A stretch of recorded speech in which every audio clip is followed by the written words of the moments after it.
Olá, meus irmãos, saudação a todos na paz do nosso Senhor Jesus Cristo. Mais uma vez nos encontramos para dar prosseguimento ao nosso estudo da Palavra do Senhor. Está lá Hoje nós vamos falar sobre Deus fala a Miqueias e fala sobre o juízo e justiça. É a lição 7 do nosso livro de estudo, Deus fala. E porque Deus fala, também devemos falar e vamos falar com Ele agora. Buscamos o Senhor nesta hora. Senhor, olha por nós aqui agora, Senhor Deus. Traga a Tua compreensão da Tua palavra para os nossos corações e ensina-nos, ó Pai, a ser mais obediente, a andarmos mais nos Teus caminhos, Senhor Deus, porque o Senhor tem nos abençoado e muito, Pai, muito mais do que merecemos, ó Pai. E pouco retribuímos a Ti, ó Pai. Por isso, olha por nós, ó Pai. Olha para nós com carinho, com misericórdia, Pai. Porque carecemos disso, Senhor Deus. Te agradecemos por essa oportunidade de ter essa liberdade de abrir a Tua palavra e estudá-la, Senhor Deus. Que o Santo Espírito venha nos intermediar para a edificação nossa, Pai, para a honra e glória do Teu nome, Senhor Deus. Abençoe a Tua escola dominical nesta manhã, Senhor Deus. Derrame Tua bênção sobre o Teu povo reunido. Em nome de Jesus é que eu oro e agradeço. Amém. Nós vamos dando continuidade, então, a esse estudo. Falamos muito das misericórdias.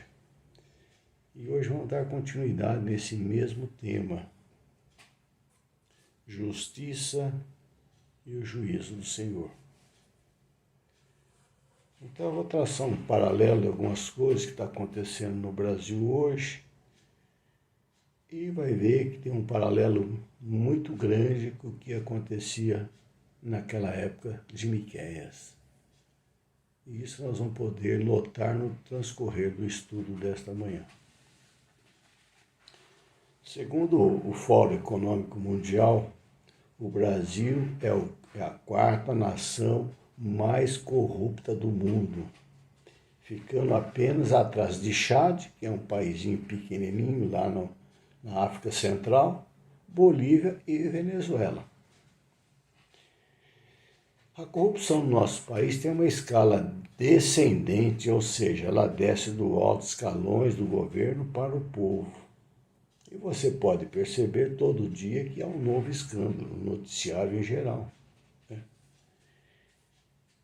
É que todos esses problemas afetam os mais vulneráveis. E quem são os mais vulneráveis? São os mais pobres.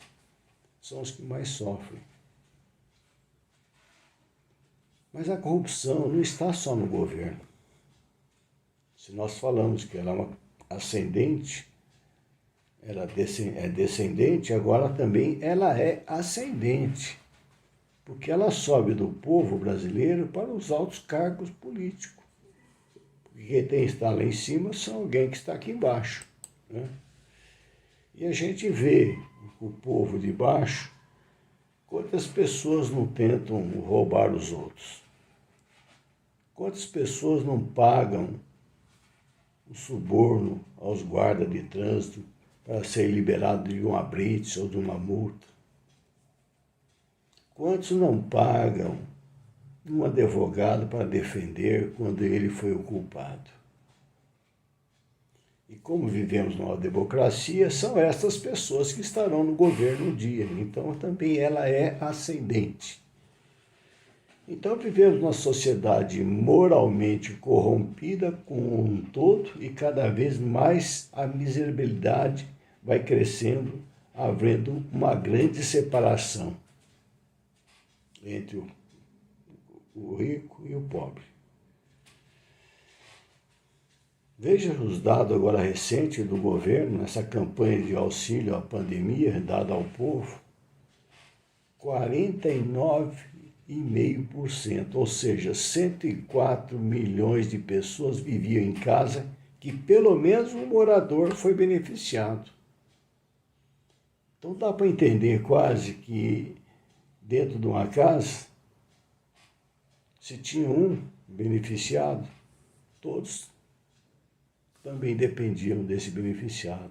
Então o índice de pobreza no país é muito grande e ficou mais evidenciado agora.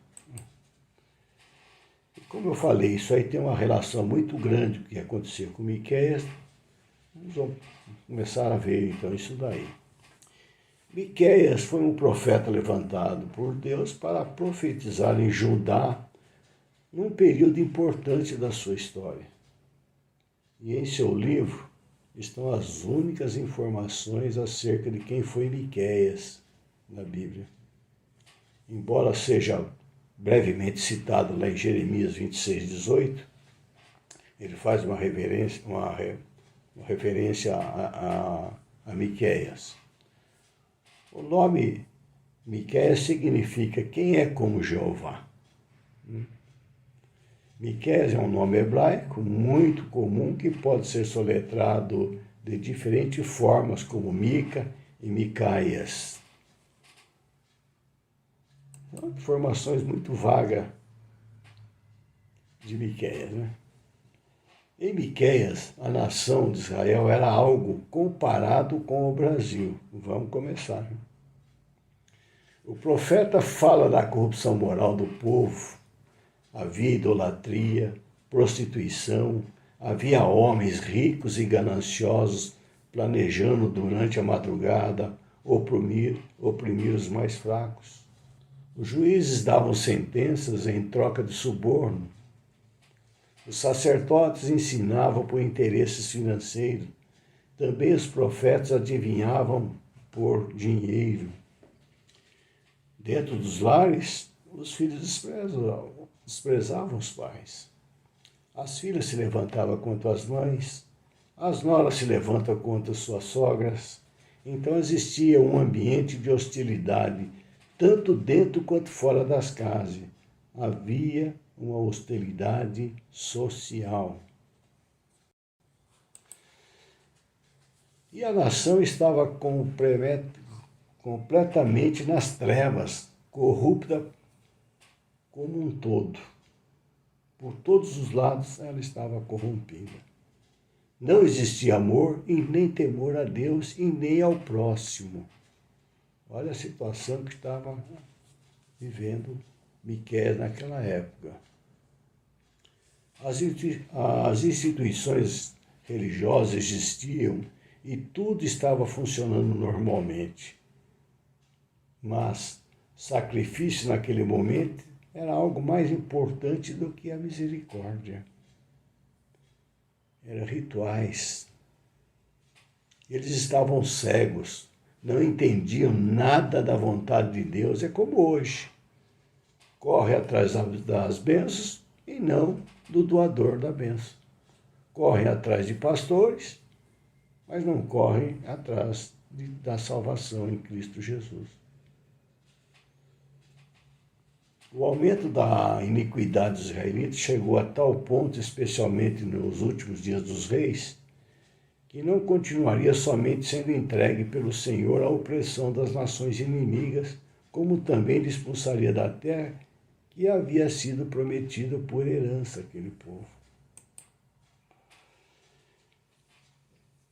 E nisto tudo, temos evidenciado o que ocorrerá ao mundo por causa da multiplicação de iniquidade que temos testemunhados em nossos dias, tal lá como cá. Eu sempre costumo dizer que nós somos continuidade daquele povo de Israel, aquele povo que saiu lá do Egito.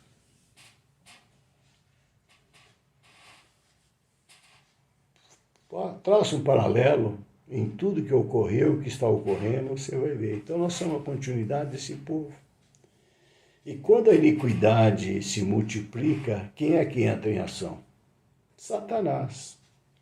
E ele passa então a governar os corações e os conduz conforme o seu próprio querer, independentemente do grau de parentesco ou de amizade.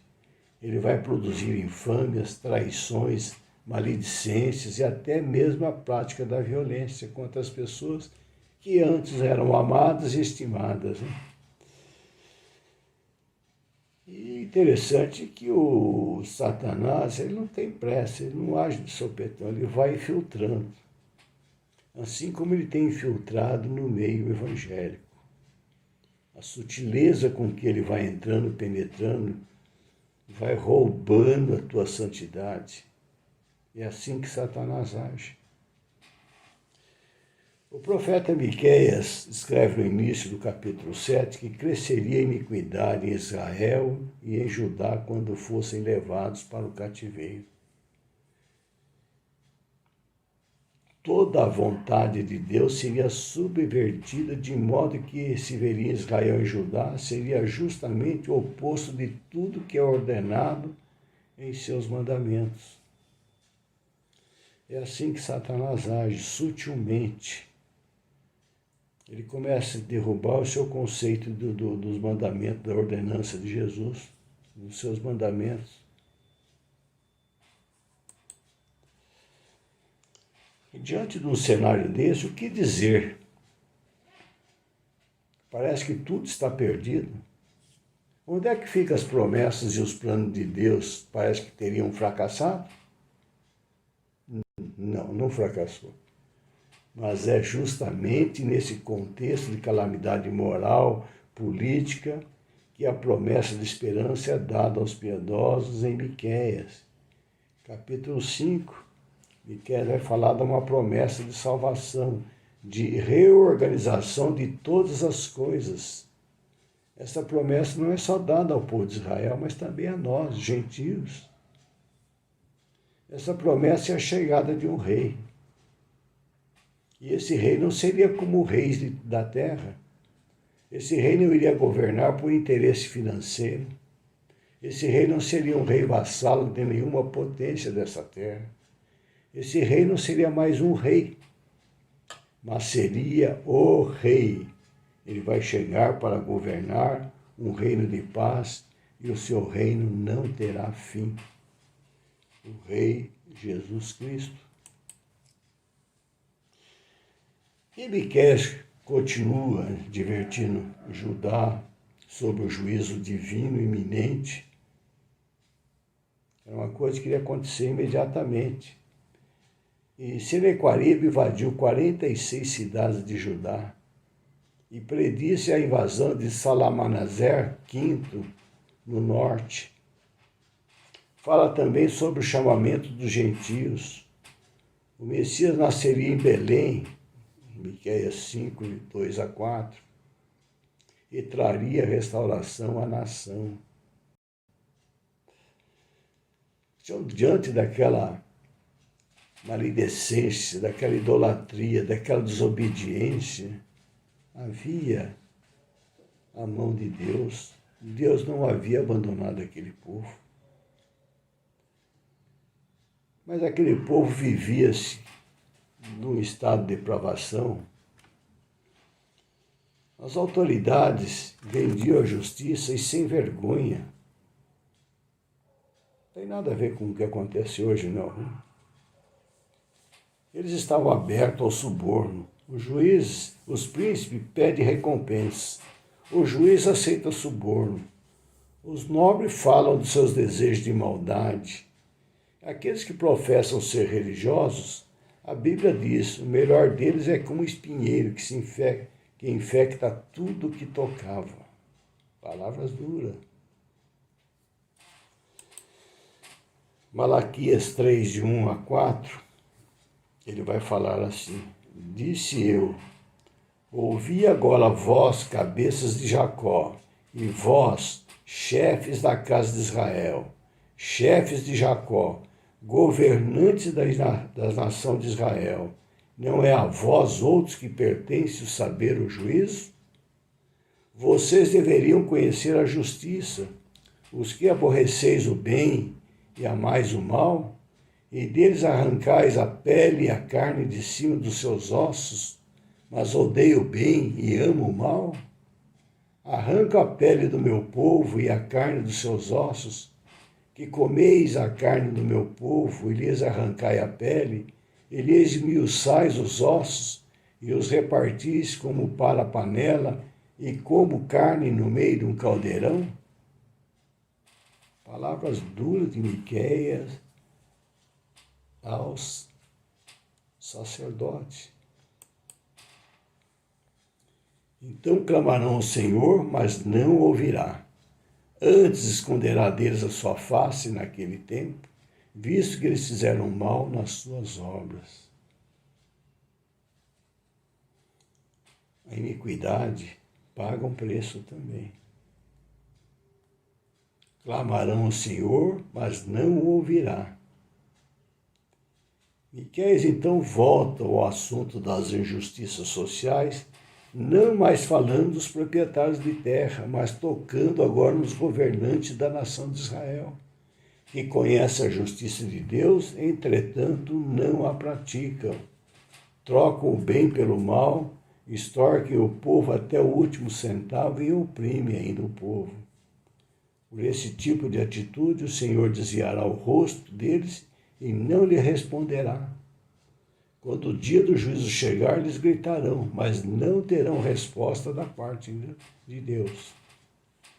As advertências de Miqueias a eles, mas eles não aceitaram, estavam endurecidos. O Senhor também deixa uma advertência contra os profetas que enganam o povo com mentiras e dizem paz, quando lhes não dão ouvidos, mas se revolta contra os que não deixam ser enganados por eles. É aquele povo, me engana que eu gosto. A gente tem que ter muito cuidado com aqueles que falam em nome de Jesus Cristo e clamam Jesus Cristo para a prosperidade. Tenham cuidado com isso. E por causa disso, a visão profética cessará.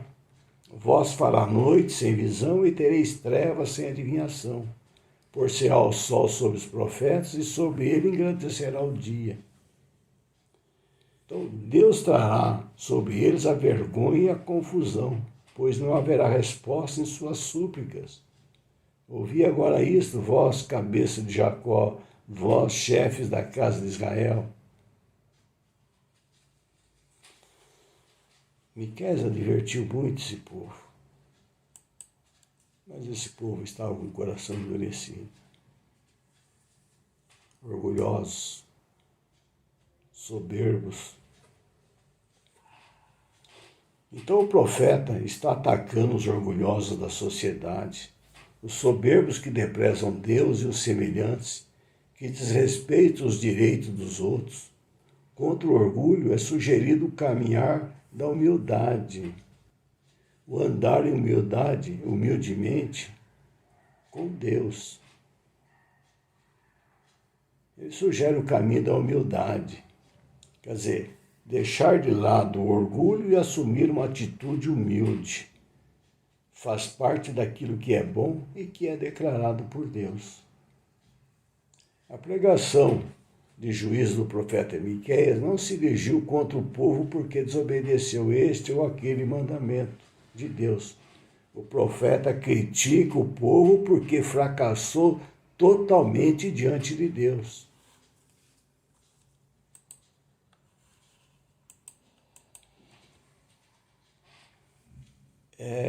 Miqueias 6, de 1 a 5, ele faz uma retrospectiva para mostrar o problema de relação de Israel com Deus. O pecado de Israel é ter menosprezado a direção e as dádivas de Deus. Este é o fracasso do povo, que esqueceu a ação salvífica de Deus e assumiu uma vida sem Deus. E como é que podemos corrigir uma situação dessa? Como explicar a ira de Deus? Será que adiantaria algum sacrifício? Existiria algo que se possa fazer para reparar o mal? O que se pode dar em troca do pecado? Talvez um holocausto extraordinário, espetacular, inusitado?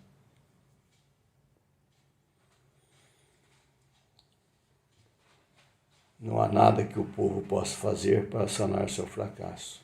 Não há nada que podemos fazer por nós mesmos.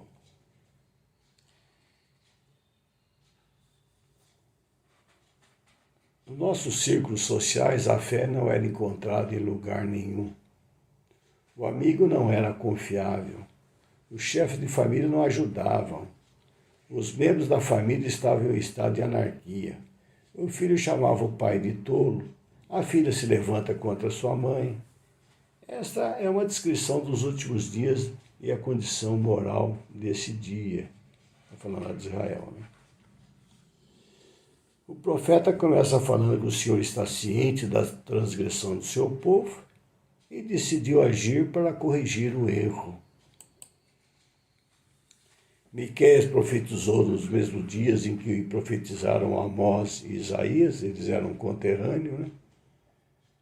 Isaías teve muita predominância na vida de Miqueias.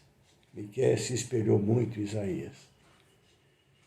Isso nos deve fazer refletir que diversos profetas ministram ao mesmo tempo em determinadas épocas, né?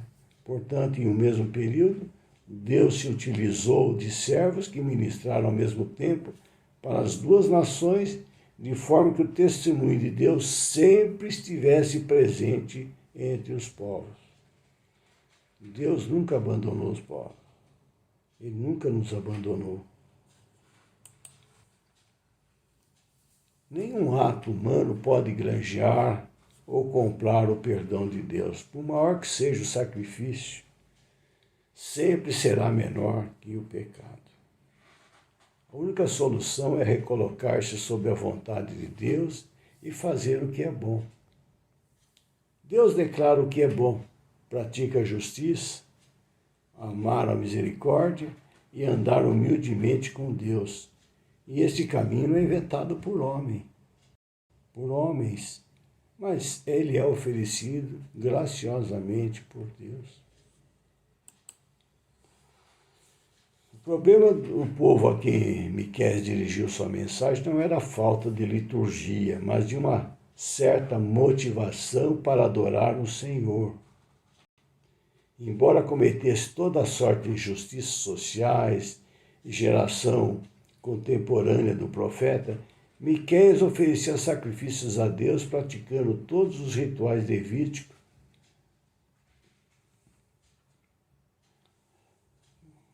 Acho que deu para confundir um pouquinho aqui, né? Embora cometesse toda a sorte de injustiça sobre as gerações contemporâneas, na época do profeta Miqueias, eles ofereciam sacrifício a Deus, praticando todos os rituais levíticos, mas não sabiam o verdadeiro significado do amor a Deus e ao próximo. Qual é o grande mandamento de Deus? É amar a Deus e ao próximo. Eles se esqueceram disso.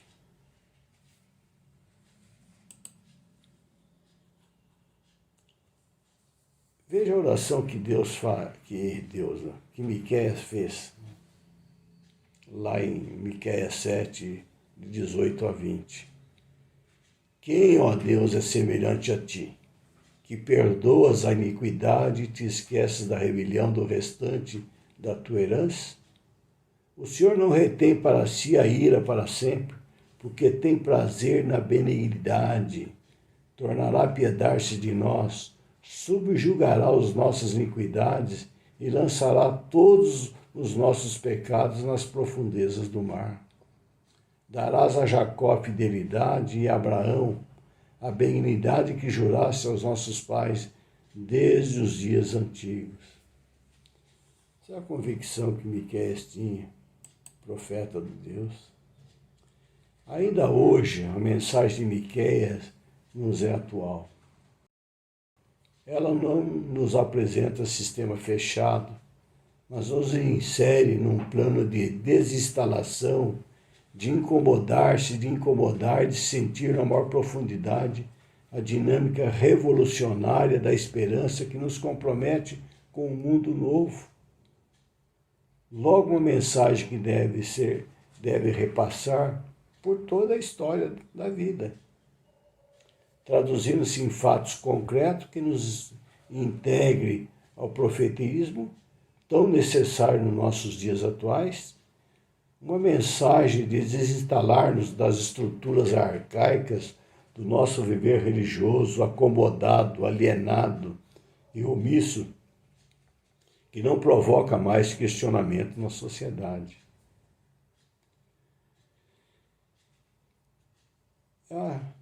Miqueias chamando a atenção nossa. Vou até repetir esse último trecho. Uma mensagem.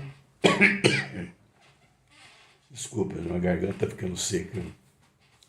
Uma mensagem que desinstala-nos das estruturas arcaicas do nosso viver religioso, acomodado, alienado e omisso, que não provoca mais questionamento na sociedade. O que é que a sociedade está vendo em você? O que a sociedade está vendo em mim? O que a sociedade está vendo em nós? Então, Miqueias condena um viver religioso doce demais, que não nos insere na dinâmica transformadora do amor, que não nos insere na denúncia das estruturas damórticas e do pecado, que hoje são tão difundidas e às vezes nós somos grandes propagadores das mesmas, com os nossos atos, com as nossas ações carnais. Nós estamos deixando de ser o bom perfume de Cristo. A dinâmica da profética de Miqueias é atualíssima. É um tratado de vida, é um itinerário eficaz para quem quer se aventurar no caminho do profetismo. Sendo assim, concluímos que a mensagem profética de Miqueias é como um caminho que não se resume apenas em denunciar, condenar a injustiça dos poderosos, dos impérios civis e religiosos, mas preocupar-se principalmente em apontar para o povo a esperança, Jesus Cristo. Ele declarou: ó homem que é bom, o que é que o Senhor requer de ti, senão que pratiques a justiça e ames a benevolência e andes humildemente com o teu Deus. Deus quer que pensamos sobre o nosso comportamento e atitude em relação a Ele. Precisamos da ajuda de Deus. Então, como fazemos isso? A resposta é simples. É caminhar diariamente com Jesus.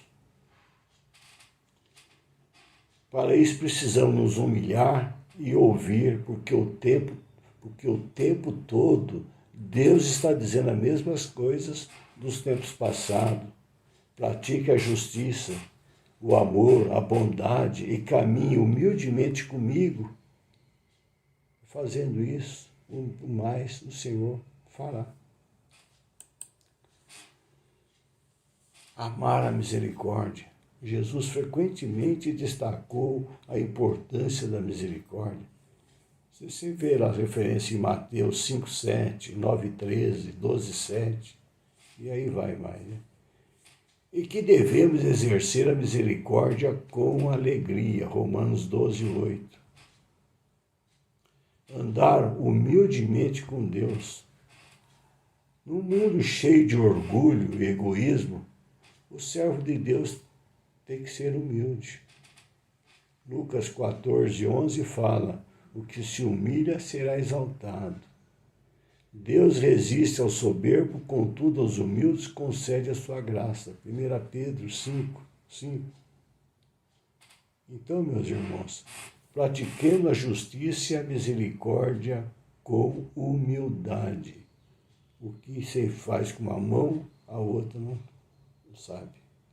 Então faça com justiça, misericórdia e humildade.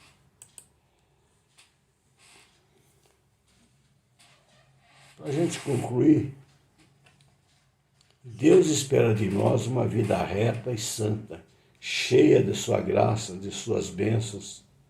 Mas os nossos pecados nos separam de Deus, que com misericórdia nos chama de volta. recebemos o seu perdão, porque o pecado nunca compensa, porque ele deixa cicatrizes em nossa vida. Assim como Miqueias, nossa esperança deve estar firme em Deus e a sua salvação firme em Cristo Jesus. Esse é o estudo desta manhã. Deus fala a Miqueias e fala da justiça e fala do juízo. Então o que Deus quer de nós é que nós praticamos a misericórdia, a justiça com humildade. Tratamos todos com igualdade. Que nós possamos nos deixar a nossa vida boa que Deus tem nos dado, e nós apropriamos das bênçãos que Deus tem nos dado, mas para o nosso prazer. Nós estamos deixando de compartilhar aquilo que Deus tem nos dado. Que Deus tenha misericórdia de nós. Que Deus nos abençoe e nos guarde. Até a próxima semana. Um grande abraço. Fique na paz do Senhor.